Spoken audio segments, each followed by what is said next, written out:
Es como si alguien de repente desconectara el enchufe y apagara el interruptor principal. Imagina que estás en una feria y de repente escuchas ese sonido. Todas las luces se apagan, el carrusel deja de girar y la música se detiene. Está oscuro. Estás desorientada. Te caes.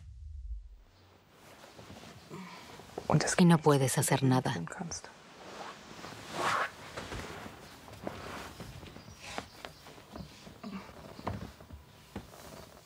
Me siento como si fuese a morir. Y durante los últimos 8 años estoy completamente segura de que en mi cuerpo ha sucedido algo que ha hecho que esta condición sea irreversible.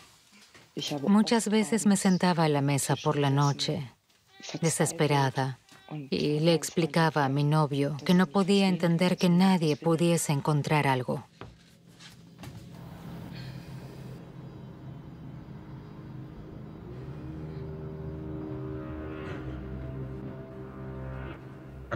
En los días malos, ni siquiera puedo levantarme de la cama. Sé que mis piernas deberían reaccionar. No hay una parálisis. Pero no tengo la energía para salir de la cama. Me falta el aire. No tengo la fuerza para abrir mis pulmones. Así que ni siquiera puedo terminar la frase sin hacer una pausa para respirar y poder continuar hablando.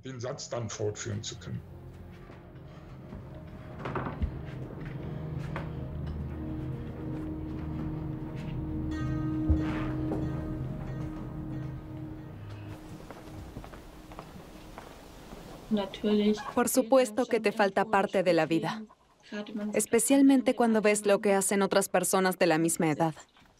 Afortunadamente todavía no me ha afectado tanto, pero tengo días en los que me siento realmente mal y solo puedo estar tumbada en la cama y apenas moverme. Realmente siento dolor en todo el cuerpo y siento temor de que esto se convierta en una condición permanente en el futuro. Eileen Brown, Ralph Lipke y Sonia Cole son 3 de las más de 100 personas afectadas que se presentaron tras nuestro llamado a través de la Sociedad Alemana de Síndrome de Fatiga Crónica. Estaban dispuestos a hablarnos de su enfermedad. En ese momento comenzamos a tener una idea de la desesperación y el sufrimiento de estas personas. Comenzamos a investigar y en el Hospital Charité de Berlín conocemos a Carmen Scheinbenbogen, que lleva muchos años estudiando el síndrome de fatiga crónica. Vengo del campo de la oncología. Ahora en 2020 estamos realmente tan avanzados tecnológicamente que hemos entendido muchos mecanismos hasta el último detalle, por lo que ahora tenemos enfoques terapéuticos específicos sobre esta base. Lo mismo ocurre con la neurología, pero en este caso nos las vemos con una enfermedad de la que conocemos tan poco como lo que conocíamos sobre otras enfermedades hace quizás 30 o 40 años. Y en general solo hay unos pocos científicos en todo el mundo que la están investigando, lo que no tiene relación alguna con la frecuencia de la enfermedad. De 17 a 24 millones de personas se ven afectadas por el síndrome de fatiga crónica en todo el mundo. En Alemania son unos 300.000, en Francia unos 250.000. Las mujeres se enferman con más frecuencia que los hombres. Los investigadores suponen que como máximo solo se han diagnosticado la mitad de los casos. Mi sentimiento más fuerte es la decepción. Quiero decir que nunca me hubiera imaginado que me dejarían tan sola en esta situación. Que no solo no hay interés, sino que tampoco hay comprensión. Y que cuando hablas con los políticos siempre piensan que eres un caso aislado. No soy un caso aislado.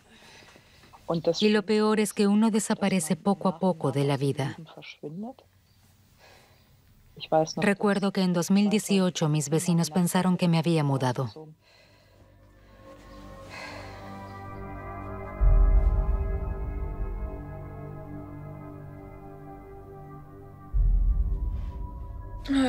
Hoy es 26 de octubre.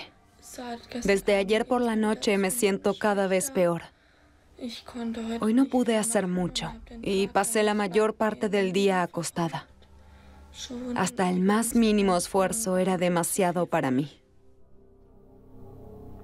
Se trata del síndrome de fatiga crónica, también conocido como encefalomielitis miálgica, un nombre complejo para una enfermedad compleja. El término miálgica se refiere al músculo y encefalomielitis se refiere a la inflamación del cerebro y de la médula espinal. Tampoco es un término muy exacto porque en la mayoría de los pacientes no hay evidencia de inflamación en el sentido clásico. Finalmente, en 2015, hubo otro intento de darle a la enfermedad un nombre más apropiado. La designación de enfermedad sistémica de intolerancia al esfuerzo. También es muy larga, pero al menos describe mejor el problema, porque es lo que caracteriza a la enfermedad, que uno no tiene reservas, no tolera el menor esfuerzo.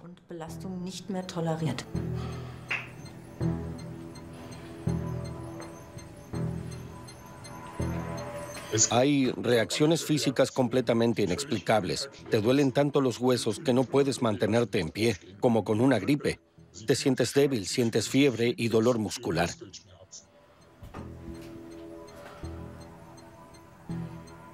Antes era activo, muy activo. No solo como policía que estaba afuera en la calle, que hacía arrestos.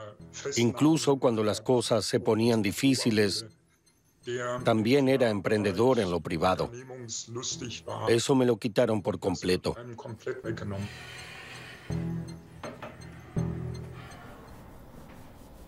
Aileen contrajo mononucleosis, una enfermedad causada por el virus de Epstein-Barr hace 2 años y medio. Desde entonces no se ha recuperado y rara vez logra ir a la escuela. Para los padres es desconcertante lo que le ocurre a su hija. Antes estaba siempre fuera. Salía con sus amigos. Se pasaba el día haciendo deporte. Hacía su entrenamiento aquí en casa y es muy grave que ya no pueda bailar.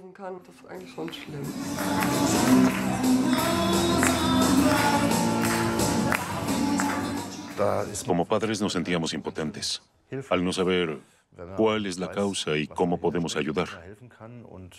De alguna manera tratamos de darle estímulos o animarla. Salgamos, vamos a pasear al perro, ven con nosotros. No, no puedo. Quiero decir que a veces la situación nos supera. Si tuviese que describir la enfermedad, la compararía con una batería. Una persona sana se levanta por la mañana con la batería al 100% y la usa durante todo el día. Por la noche se acuesta y carga la batería por completo durante la noche, con la que puede comenzar el día siguiente.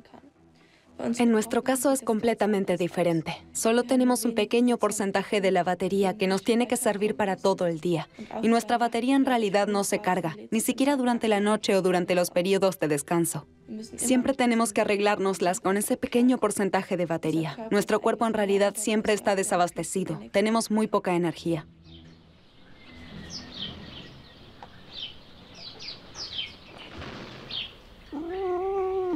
Sonia Cole, ex diseñadora de comunicaciones, también sufrió mononucleosis y se recuperó. Sin embargo, después de varias infecciones virales en 2012, no volvió a sanar.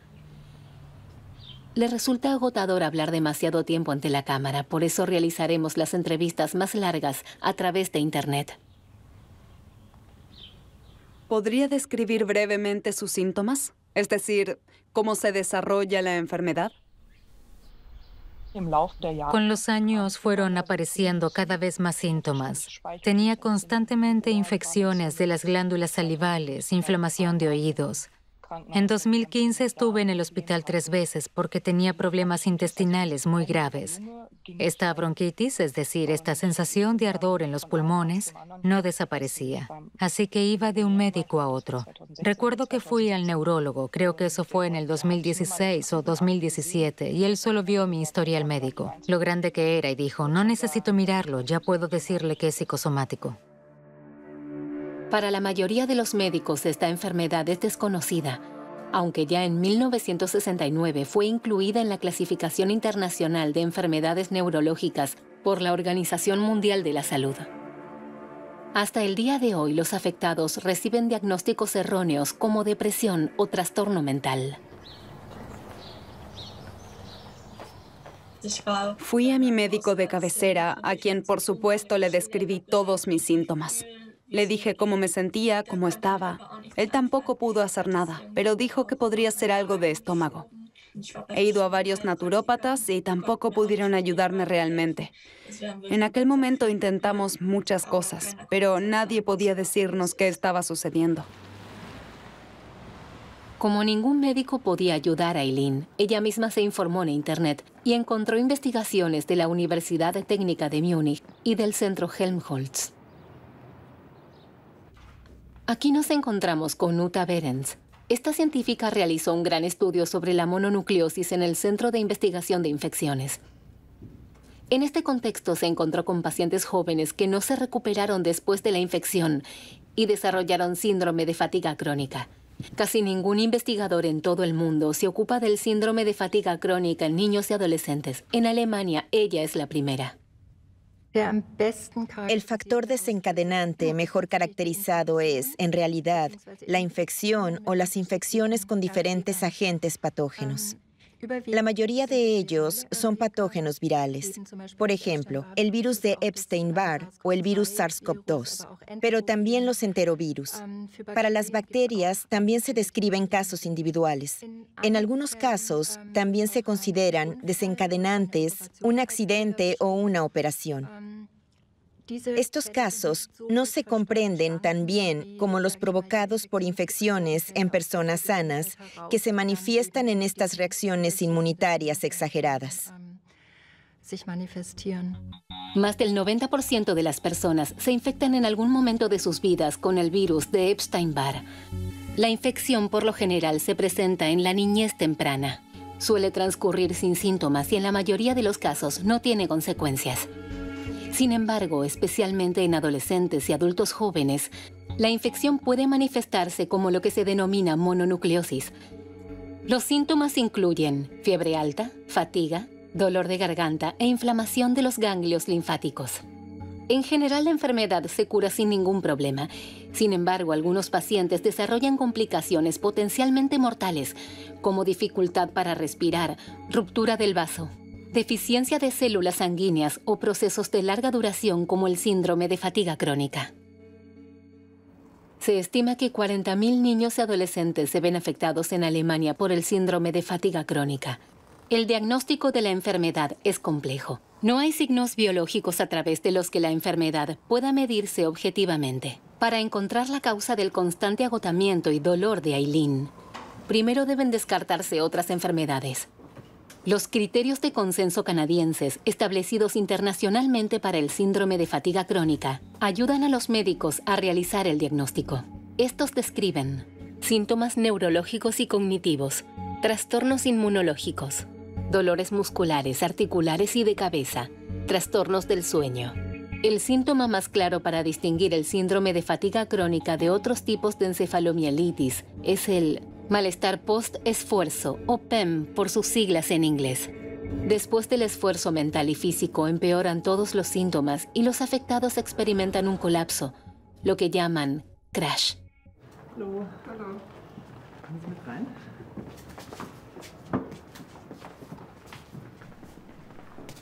9 meses después de enfermar de mononucleosis, Eileen finalmente recibió un diagnóstico inequívoco de Uta Behrens, de Múnich, síndrome de fatiga crónica. Sin embargo, ¿qué ocurre después del diagnóstico? Hasta la fecha no existen fármacos ni terapias que combatan las causas de la enfermedad. El tratamiento estándar se orienta a los síntomas. Además del tratamiento orientado a los síntomas, que incluye medidas de apoyo circulatorio, es importante asesorar bien al paciente, recomendarle técnicas de relajación y enseñarle a manejar sus bajas reservas de energía de la mejor manera posible, para que no se sobrecargue y de todos modos haga ejercicios ligeros, cortas caminatas diarias si es posible, para que no pierda del todo su condición. Aileen participa ahora de un gran estudio dirigido por Uta Behrens, quien junto a su equipo investiga el desarrollo de la enfermedad en pacientes con síndrome de fatiga crónica. Controla regularmente su pulso y presión arterial y se analiza su sangre. En la denominada prueba de Shelon se miden los cambios en su circulación. Genau, die Beine schön gerade, so genau, den Kopf hinten anlehnen. ¿Te sientes mal? No, mareada.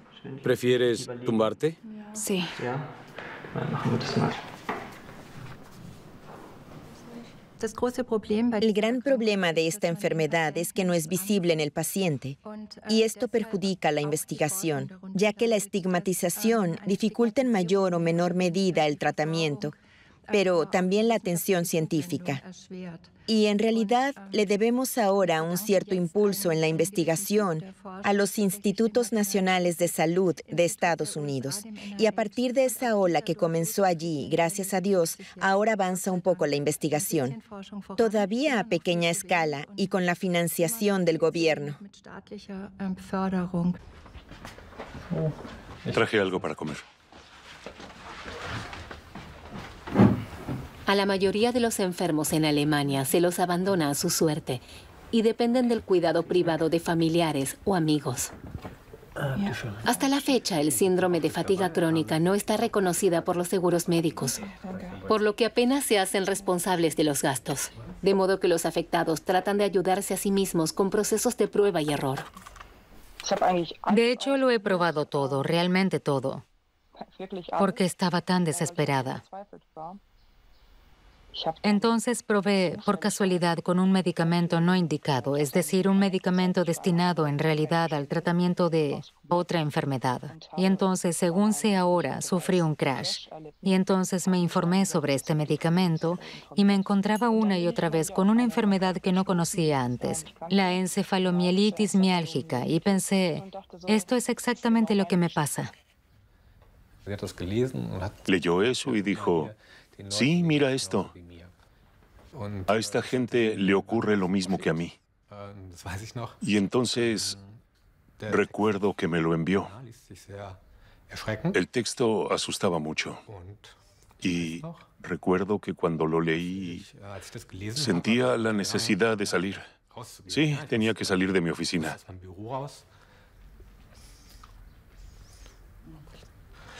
Lo siento. No pensé que sucedería esto, pero... Puedes parar. Sí, tengo que hacer una pausa corta. Por un lado, me sentí aliviada de leerlo y de identificarme con ello al 100%. Y por otro lado, sabía que después de estos 6 años de lucha, probablemente pasaría mucho tiempo antes de recuperarme. Y que no estaba claro si alguna vez volvería a estar sana.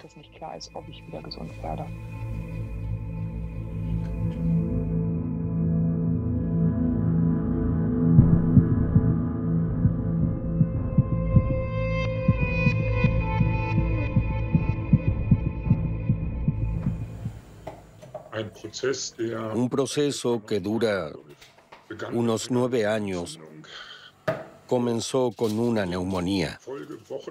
En las semanas y años que le siguieron, no volví a sentirme como antes. Me sentía como una persona de 90 años con un andador que solo avanza una cierta distancia y nada más.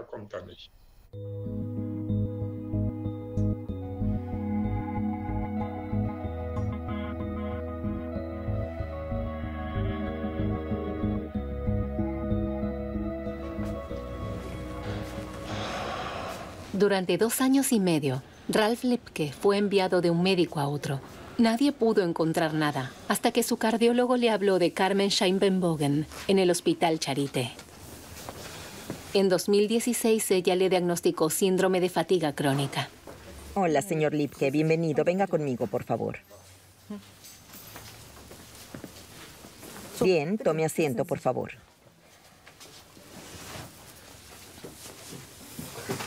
Hace tiempo que no nos vemos. ¿Cómo está? Sí, empeorando constante, pero lentamente. ¿Y continúa trabajando? No, estoy de baja por enfermedad. Bien, ¿y antes podía hacerlo? Bueno, fui reduciendo mi actividad al trabajo de oficina y de ahí pasé a trabajar en casa. Pero eso tampoco funcionó. Las 8 horas diarias, incluso con descansos, son insoportables. ¿Me ha traído estos resultados? Sí. Los neurotransmisores autoinmunes. Ahora son realmente altos. Cuando lo vi por primera vez ya eran altos, pero ahora tiene aquí valores muy, muy altos. Ahora suponemos que estos anticuerpos también regulan todo el control y que su función está algo alterada. Y puede ser que esto conduzca a que cuando se está bajo estrés, por ejemplo, los músculos no reciban el suministro de sangre adecuado, se produzcan dolores rápidamente, no se pueda concentrar tan bien y en última instancia la producción de energía también esté controlada por este sistema, de modo que quizás esto explique incluso todas las molestias que conlleva la enfermedad. Aún tenemos una imagen incompleta del mecanismo de la enfermedad. Lo que está relativamente claro es que se trata de una enfermedad en la que el sistema inmunitario desempeña un papel importante, sencillamente porque en la mayoría de las personas la enfermedad comienza tras una infección. Una infección activa el sistema inmunitario y este no vuelve a cesar su actividad. Y suponemos que este sistema inmunitario hiperactivo o mal dirigido controla entonces la función del sistema nervioso autónomo. El sistema nervioso autónomo dirige todos los procesos inconscientes del cuerpo. Los latidos del corazón, la respiración, la digestión y la presión arterial. Si la sangre no puede fluir sin obstáculos a través de los vasos sanguíneos en situaciones de estrés, se producen dolores musculares y problemas de concentración porque no hay suficiente oxígeno para la producción de energía necesaria. El llamado receptor beta 2 es importante para la regulación del flujo sanguíneo. Se localiza en los vasos musculares y está controlado por la adrenalina, que se libera durante el esfuerzo físico y los anticuerpos. En las personas sanas, los vasos sanguíneos se dilatan para suministrar más oxígeno al músculo. El equipo de la Charité ha encontrado pruebas de que la función de los anticuerpos está alterada en los enfermos de fatiga crónica. El músculo recibe menos oxígeno. Aquí se examinan los anticuerpos de Ralph Lipke. Sabemos que el paciente tiene anticuerpos contra el receptor beta 2. Lo que queremos saber ahora es contra qué parte del receptor beta 2. Para esto descompusimos dicho receptor en 15 partes pequeñas y adherimos cada parte a un glóbulo diferente. Todos estos glóbulos brillan en un color ligeramente diferente y entonces podemos verlo. Tenemos un patrón. El paciente reacciona más bien hacia la parte delantera, el otro quizás hacia el medio. Y a continuación lo comparamos con el patrón de reacción de personas sanas. Por un lado, esto nos ayudaría a comprender mejor el mecanismo perturbado de la activación de los receptores y en el mejor de los casos, veríamos incluso una diferencia tan clara que podríamos usarlo como prueba de diagnóstico. La sangre que le han extraído a Eileen se utiliza para futuras investigaciones. Junto con otras muestras de sangre, los investigadores de Múnich la envían a la Universidad Julius Maximilian de Wurzburgo. Allí el microbiólogo y virólogo Pupesh Prusti y su equipo esperan las muestras. Personalmente, me fascina la búsqueda de factores desencadenantes relacionados con la infección que subyacen en esta enfermedad. Si existe alguna relación con una infección viral en esta enfermedad. Pero, si puede demostrarse a nivel molecular que una infección viral causa esta enfermedad, sería un gran avance para la investigación. Y entonces, definitivamente, podemos encontrar a largo plazo una manera de intervenir en el proceso de evolución de la enfermedad. El científico ha estado estudiando el papel de los virus en el cuerpo humano desde hace muchos años. Fue él quien descubrió un vínculo entre el virus de Epstein-Barr y el síndrome de fatiga crónica. Descubrimos que los virus del herpes, en particular el virus del herpes humano tipo 6 y el virus de Epstein-Barr, son los responsables más probables del desarrollo de la enfermedad. Ahora sabemos que el HHV6 produce un ácido ribonucleico ARN que se dirige directamente a las mitocondrias y las destruye. También sabemos que las mitocondrias se fragmentan después de una infección por virus de Epstein-Barr. Por lo tanto, sospechamos que esta fragmentación mitocondrial inducida por virus es una de las principales razones del origen del síndrome de fatiga crónica. Nuestro rendimiento físico y mental está determinado por diminutas centrales eléctricas, las mitocondrias. Las mitocondrias sanas poseen una larga estructura reticular. Esta estructura es importante para producir adenosín trifosfato, ATP, la moneda de energía universal de nuestro cuerpo. Cuando las mitocondrias se fragmentan y pierden su estructura reticular, dejan de funcionar correctamente y producir energía. En sus experimentos añade autoanticuerpos de la sangre de pacientes con síndrome de fatiga crónica a cultivos de células sanas. Sentimos curiosidad por ver qué pasará con las mitocondrias sanas. Si hay un factor en el suero de los pacientes de síndrome de fatiga crónica que causa la disfunción mitocondrial, entonces esperamos que las mitocondrias de las células sanas se fragmenten de manera diferente. Al cabo de 24 a 48 horas aparecen los primeros resultados. El científico tiene razón. Las mitocondrias del cultivo de células sanas se han fragmentado en pequeñas partes. Esta es una mitocondria bastante dañada. Aquí pueden observarse claramente las pequeñas partes. No están conectadas entre sí. Si observamos una célula sana, podemos ver que las mitocondrias siempre están conectadas. Esta mitocondria tiene una respuesta inmunitaria débil innata. No puede combatir infecciones, produce menos energía y su metabolismo está completamente ralentizado. Esto es exactamente lo que ocurre en algunos pacientes gravemente afectados por el síndrome de fatiga crónica.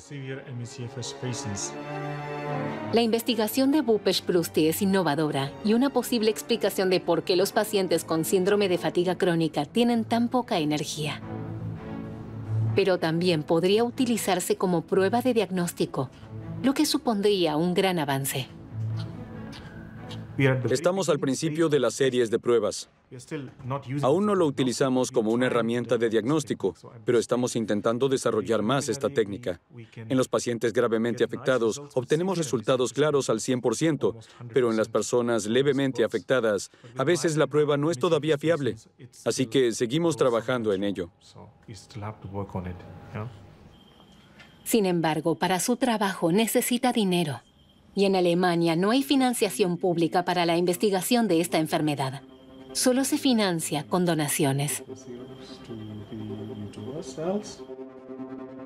La investigación sobre el síndrome de fatiga crónica no está lo suficientemente financiada en ningún lugar del mundo. En Estados Unidos, por ejemplo, ocupa uno de los últimos puestos.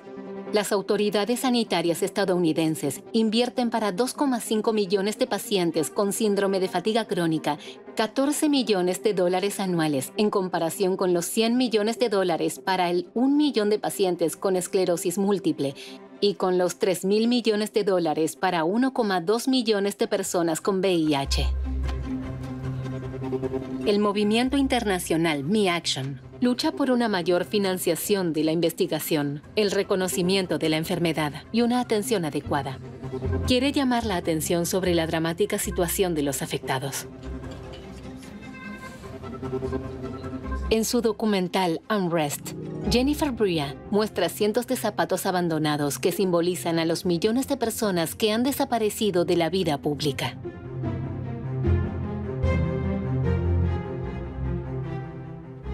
Cuando vi la película, inmediatamente pensé que también debía hacer algo así. Tenía que hacer algo. Tenemos que atajar esto de alguna manera desde la raíz. Con un puñado de personas, quizás 10, creamos Millions Missing Deutschland y planificamos y ejecutamos las primeras campañas. La situación en Alemania de la atención para los enfermos con síndrome de fatiga crónica es desastrosa. Es decir, los afectados no tienen acceso a tratamiento. Tienen que luchar por cada pequeño paso, como por ejemplo recibir una silla de ruedas, y a veces están expuestos a una gran estigmatización y discriminación. Reconocimiento. Reconocimiento. Atención médica. Atención médica. Investigación. Investigación.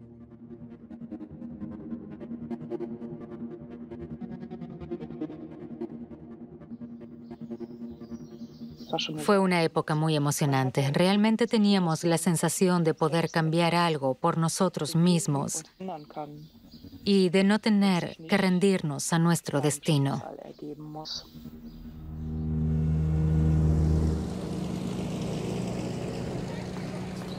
En Noruega, al menos 15.000 personas sufren de síndrome de fatiga crónica. El equipo de investigación noruego, Øystein Flug y Olaf Mela, de la Universidad de Bergen, lleva mucho tiempo buscando un medicamento que ayude a los pacientes. Más bien por casualidad, dieron con rituximab hace unos años, cuando trataban a un paciente con cáncer que también tenía síndrome de fatiga crónica. Después de observar al menos a 8 pacientes que de forma independiente nos hablaron de este efecto en su enfermedad, decidimos investigar.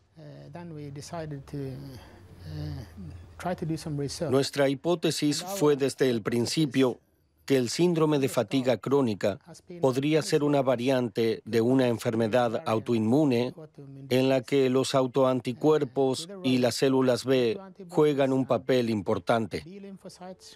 Por lo tanto, decidimos continuar con estas observaciones. Los linfocitos B son células inmunitarias importantes en nuestro cuerpo que producen anticuerpos contra los virus y las bacterias para destruirlos. Desafortunadamente, a veces este proceso funciona mal y los linfocitos B producen anticuerpos que no funcionan correctamente o incluso atacan al propio organismo. Esto ocurre en muchas enfermedades autoinmunes como el lupus y la miastenia grave. Los científicos creen que el síndrome de fatiga crónica es también una enfermedad autoinmune de este tipo. Rituximab es un medicamento que destruye temporalmente las células B, lo que evita que se produzcan los peligrosos anticuerpos que atacan al propio organismo. En 3 estudios más pequeños, tratan con éxito con rituximab a pacientes con síndrome de fatiga crónica. Por lo tanto, los científicos inician un ensayo de fase 3 randomizado doble ciego. Participan 152 pacientes. En todo el mundo, los enfermos y sus familiares esperan el medicamento que los salve.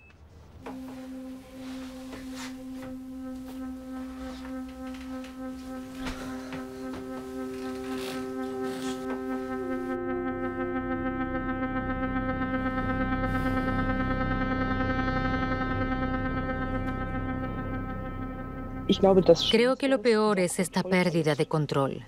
Y cuanto más te esfuerzas y luchas, peor es tu salud. En realidad es como andar en arenas movedizas. Los anticuerpos en la sangre de los pacientes con síndrome de fatiga crónica parecen desempeñar un papel importante. Uta Berens y su equipo también quieren averiguar si se puede reconocer el curso de la enfermedad a partir de ellos y si es posible encontrar un marcador en la sangre que simplifique el diagnóstico.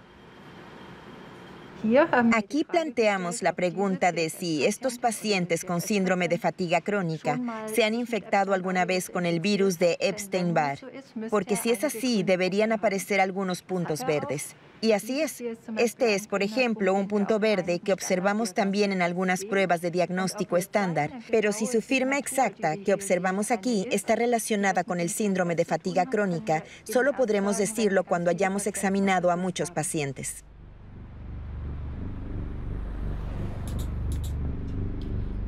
En el transcurso de nuestra filmación se suceden las noticias sobre el nuevo virus SARS-CoV-2.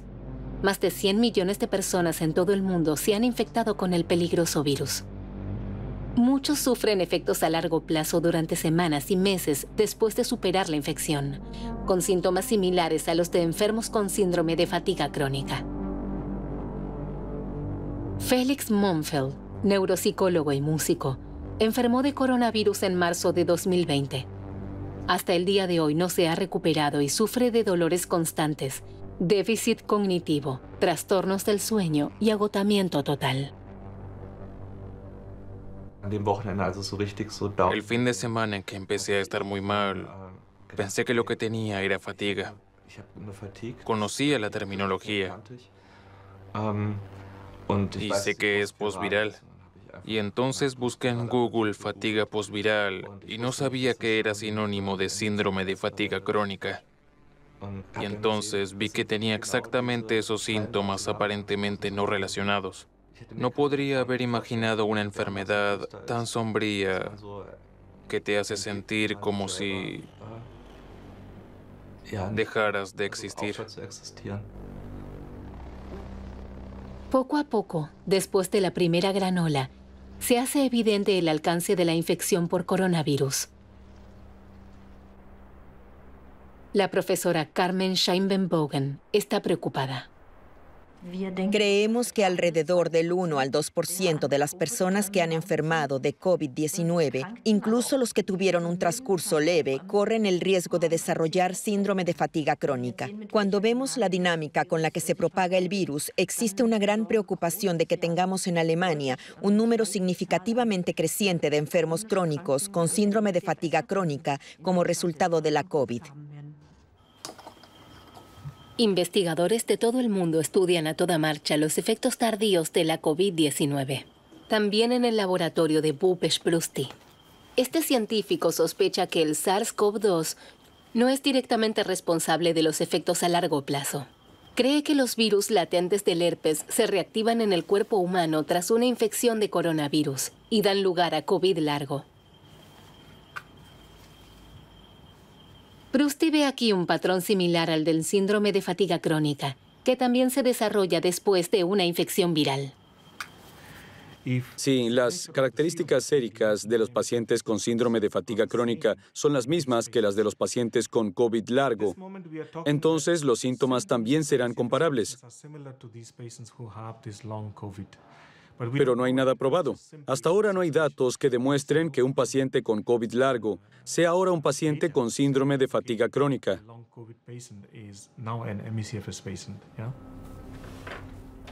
Mientras tanto, dejé la escuela y decidí cambiarme a un bachillerato a distancia sencillamente porque puedo hacerlo desde casa.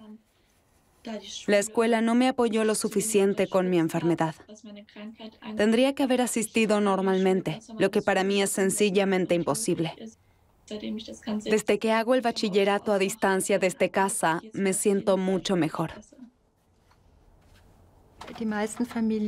La mayoría de las familias se van de nuestras consultas con un nuevo rayo de esperanza. Nos gustaría conocer a los pacientes mucho antes. Nos gustaría que el cuadro clínico se conociera mejor y poder aconsejar a todo paciente que no se recupere y presente estos síntomas, que consulte con especialistas e inicie un tratamiento orientado a los síntomas apenas 3 meses después de una infección. Creo que a la larga veríamos menos pacientes en tan mal estado.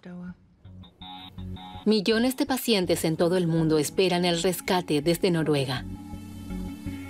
Se siguen con entusiasmo los resultados del estudio de 2 años con el fármaco rituximab.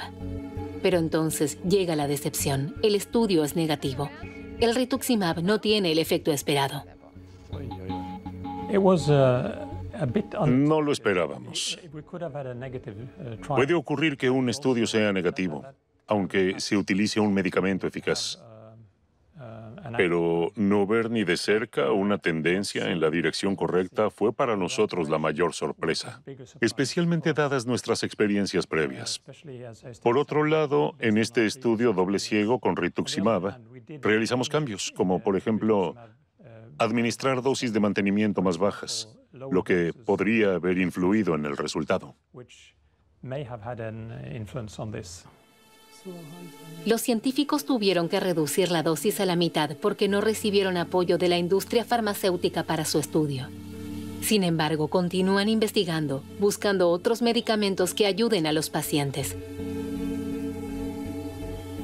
Para esto pueden acceder a su biobanco de investigación, con 3.000 muestras de sangre donadas por los participantes del estudio de rituximab.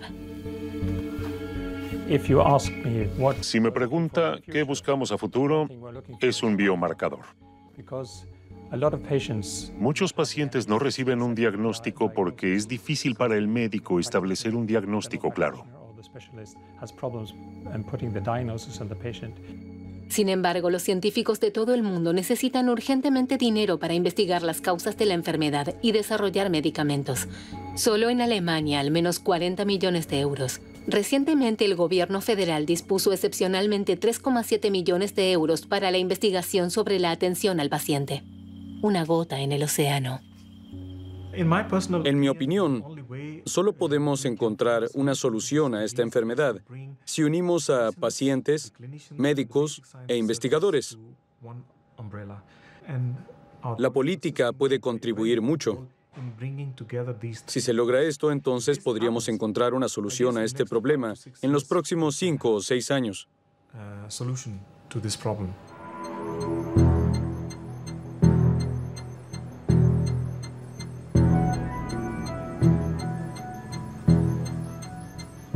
También he tenido pensamientos suicidas, por supuesto. ¿Quiere seguir viviendo así con la perspectiva de que no mejorará? Incluso si ahora se comenzara con la investigación de forma intensiva, no llegaré a verlo, lo sé. Hasta entonces lo intentaré todo. No dejaré que eso me doblegue. Si esta enfermedad busca pelea conmigo, entonces la tendrá.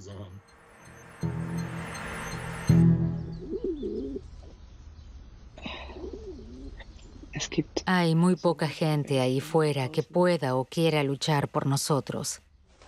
Y en consecuencia, toda la presión recae sobre nuestros hombros. También te presionas a ti mismo, porque realmente quieres salir de esto. Todos tenemos tantos planes. Todos sabemos exactamente lo que haríamos si nos recuperáramos.